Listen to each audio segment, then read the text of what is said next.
Our next guest is a rising star in contemporary African art. Using fire itself as her brush, her medium is pyrography, is as much ritual as it is art, fusing destruction and creation to explore black womanhood, spirituality and identity. I'm now joined in studio by pyrography artist Phenyo Madiba. Mel, thanks for coming onto the show. Thank you so much for having me. So let's go back into how you discovered pyrography, because obviously you were an artist and then you decided to burn your way into the history books. Yes, I did. So I was just on social media as a young girl, as most of us were, and I saw the word pyrography and I didn't know what it meant. So I discovered that it is burning a design or something onto wood or leather. And I decided to get a soldering iron and teach myself how to do pyrography.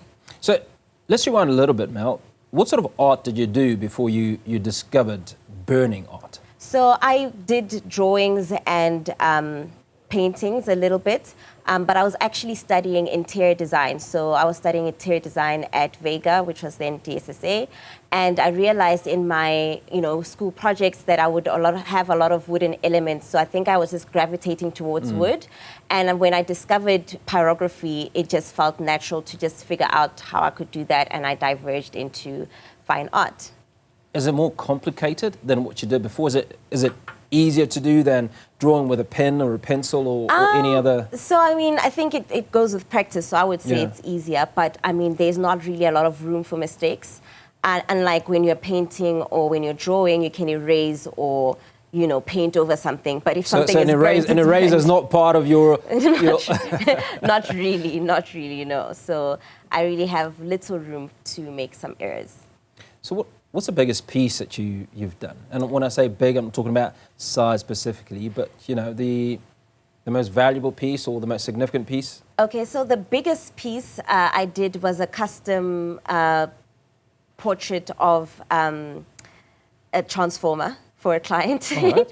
It was absolutely huge. That was big. It was almost 2 by 2 meters, like very, very big. But I think the most influential or the biggest that I've done, according to me, is something I'm currently busy with. And it's just it's a self-portrait surrounded by flowers. And that's still in the works. So I think it's going to be one of the biggest yet. Now much of your work, Mel, explores black womanhood. What narratives are you trying to capture? I think I'm really giving myself... it's just more of a self-reflection and my experience as a black woman and what a lot of black women are experiencing, and really trying to focus on embracing ourselves, embracing who we are, embracing beauty, and I'm really trying to make sure that things are beautiful and considered while also being impactful. Now, some of your influences include music, photography and the visual arts, yes. Right? How do they influence? I mean, what role do they play in determining what pieces you're doing, what sort of direction you take when you are putting together a specific piece? I think, so sometimes I know what something is inspiring, or sometimes I have a vision of an artwork and I work backwards. For instance, one of my red works is called Feral, and at the time when I knew what the title of the artwork should be, I was listening to a song titled Feral. And so, it was a little bit more animalistic. It's about confrontation. So I think that kind of worked well together. So sometimes, I'm inspired and influenced by everything and everybody. So things just work together, and I try to be in tune with as much as I can. So how much of your perspectives changed over time, and has it influenced your art? So if we go back 10 years ago, which I think is around about the time that you said you started pyrography. So if we looked at the pieces that you were putting together then, and how they were themed versus what 2025 looks like, are there similarities, or does it all seem to kind of unravel with time? I think they've definitely evolved, especially technique and technically I've definitely gotten a lot better, and I've also incorporated a lot more materials like pigments and paint, and I also use a blowtorch when I'm not using a soldering iron. So different elements or different types of fire have also been used in my work. I've also used paper and leather, but in terms of the subject matter, I think I've always been somebody who gravitated towards, feminism or women, mostly portraits of women. But now I'm kind of using myself as a muse to communicate whatever it is that I want to use, because I think it's just easier and better because I have consent over myself, and I think I know myself best. And it is great to capture other people. I do have a series on Instagram where it's called Why I Love, and I'll draw a picture of you and I say, why I love Hugo, he speaks very well, da, da, da, da, da, and you've influenced the culture. And I think right now in society, people are not really open to being fans of others, and they find it cringe to say, oh, I love your tie or whatever. Like, everybody's kind of being very individualistic, and I'm trying to break away from that and spread as much good as possible. That's absolutely amazing. Now, just final thoughts before we wrap. What are some of the challenges that you find in being a creative entrepreneur in South Africa?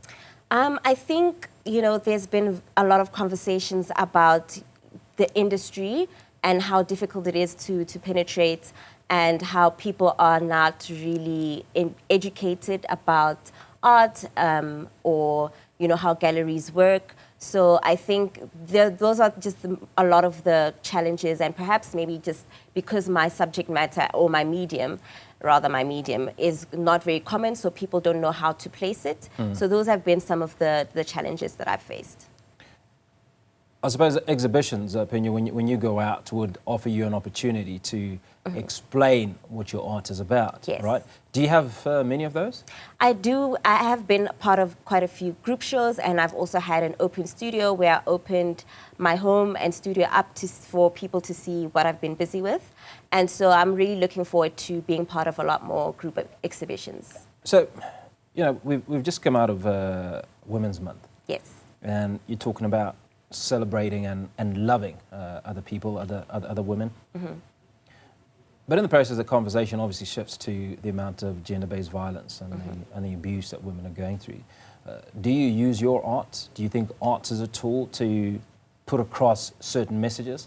So yes, you can draw these magnificent pieces of yourself, but in there, is there an obligation outside of just loving those around you, but also to almost promote, if you will, or profile, advocate certain issues? I definitely think art is used as a tool to advocate for a lot of issues. I think for me, I'm not particularly doing it outrightly. Like, I don't say, this is my work about gender-based violence. However, currently I'm working on work that is about consent, and what consent means, and what boundaries mean, and what is boundlessness, what is freedom, what does that actually mean, and what does it look like for you? So what does it mean? I mean, what does consent mean? What are you, so obviously if you're asking the question, yes. right, you're getting a response, and the response is then what you are painting? Yes. Or what you're putting into art? So I think I wanted to be a little bit more inclusive, and for instance, at my open studio, I had a little green sticker where if one of the works had a green sticker, it means that you're allowed to touch and engage with the work, because a lot of the time you're not allowed to touch artworks at exhibitions. And so I wanted it to be a lot more interactive in that way. And then again, thinking about the concept of consent and what that means. It means you're allowed to touch, and then if you touch something that you're not allowed to touch, then you don't have consent to do that. I would love to explore that in a bigger way. Perhaps maybe an artwork has like a light on top of it where it's at different times and you're only allowed to touch it at different times, or engage with it in a different way. So it's in the actual artwork and the experience as well. And then, that's pretty much how I'm doing it at the moment. And where do you see your art and brand going in the next 5 years, maybe? I would definitely like to be a bigger name in the industry and be more impactful, especially to young women. I'm actually currently, this is my first campaign that I'm busy with, not much on it out there at the moment, but I'm going to be doing smaller portraits targeted at breast cancer awareness, because it is Breast Cancer Awareness Month in October. So yeah, that's what I'm looking to doing, and definitely be more respected in the industry.